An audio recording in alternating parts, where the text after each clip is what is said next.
Gente, estou aqui mostrando a tradição daqui do nosso Ceará, do Nordeste, que é a fogueira.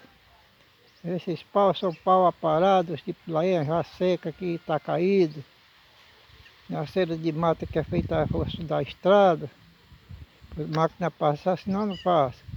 Então tudo é aproveitado. E a fogueira tem que ser feita em lugar amplo, que não tenha nada que corra perigo de incêndio. Então aí, nós já temos habilidade para isso, nós fazemos. Essa é a tradição do Nordeste e do Ceará. Valeu, meus amigos. Um bom São João para vocês. Valeu, Ariadne Isidoro de São Paulo. Feliz trabalho na sua construção, meu amigo. Valeu.